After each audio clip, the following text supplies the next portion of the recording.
রাজ্যে অবশেষে চালু হলো আয়ুষ্মান ভারত প্রকল্প। রবিবার 16ই আগস্ট নেতাজি ইন্ডোর স্টেডিয়াম থেকে কেন্দ্রীয় সরকারের এই স্বাস্থ্য বীমা প্রকল্পের আনুষ্ঠানিক সূচনা করেছেন মুখ্যমন্ত্রী।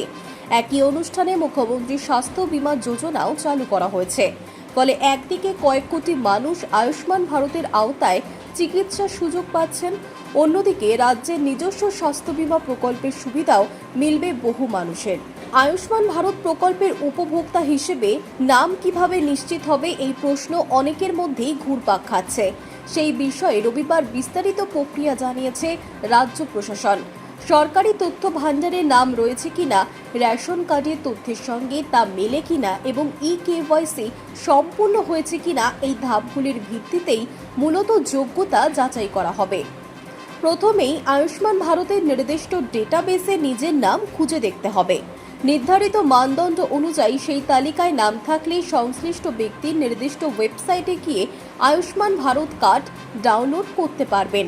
সরকারি তথ্য ভাণ্ডারে রয়েছে তাদের ক্ষেত্রে নতুন করে আবেদন করার প্রয়োজন নাও হতে পারে। তালিকায় নাম না মিললে তখন দেখা হবে 2013 সালের জাতীয় খাদ্য সুরক্ষা আইন অনুযায়ী তৈরি 3 ধরনের রেশন কার্ডের তথ্য ভাণ্ডারে সংশ্লিষ্ট ব্যক্তির নাম রয়েছে কিনা। সেই তালিকায় নাম পাওয়া গেলে পরবর্তী ধাপে যাচাই করা হবে কেওয়াইসি সম্পূর্ণ হয়েছে কিনা। কেওয়াইসি হয়ে থাকলে উপভোক্তাকে কিছুটা অপেক্ষা করতে হবে। কার্ড তৈরি প্রক্রিয়া এগোলে নির্দিষ্ট ওয়েবসাইটে গিয়ে তার বর্তমান অবস্থাও জানা যাবে। কিন্তু কেওয়াইসি এখনও না হয়ে থাকলে বুঝতে হবে সংশ্লিষ্ট ব্যক্তির সমীক্ষা বা তথ্য যাচাইয়ের কাজ এখনও সম্পূর্ণ হয়নি। সেক্ষেত্রে আগে কেওয়াইসি প্রক্রিয়াটি শেষ করতে হবে।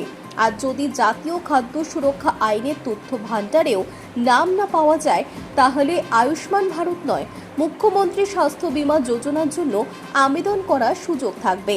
অনুষ্ঠানে মুখ্যমন্ত্রী জানিয়েছেন, আয়ুষ্মান ভারত প্রকল্পের আওতায় রাজ্যের প্রায় 1,43 লক্ষ পরিবার আসবে। পাশাপাশি আরও প্রায় 80 লক্ষ রাজ্যবাসী মুখ্যমন্ত্রী স্বাস্থ্য বীমা যোজনার সুবিধে পাবেন। দুই প্রকল্প মিলিয়ে দেশের 38,604টি হাসপাতালে চিকিৎসার সুযোগ পাওয়ার কথা জানানো হয়েছে।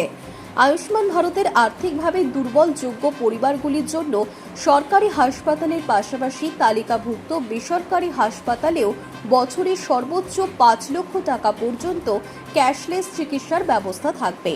চিকিৎসার সময় নগদ টাকা খরচ না করেই নির্দিষ্ট সীমা পর্যন্ত পরিষেবা নেওয়ার সুযোগ মিলবে। রাজ্যে নয়া স্বাস্থ্য প্রকল্প চালু হওয়ার সঙ্গে উপভোক্তাদের সামনে কোন প্রকল্পের নাম নথিভুক্ত করবেন তা বিস্তারিতভাবে বুঝিয়ে দিয়েছে সরকার। তাই তালিকায় নাম আছে কিনা, কেওয়াইসির কাজ সম্পূর্ণ হয়েছে কিনা এবং প্রয়োজন হলে কোন প্রকল্পের জন্য আবেদন করতে হবে, এই 3টি বিষয় আগে নিশ্চিত করে নেওয়া জরুরি। তবেই সরকারের স্বাস্থ্য বীমার সুবিধা পেতে গিয়ে অযথা বিভ্রান্তি বা হয়রানির সম্ভাবনা কমবে। Hi news network.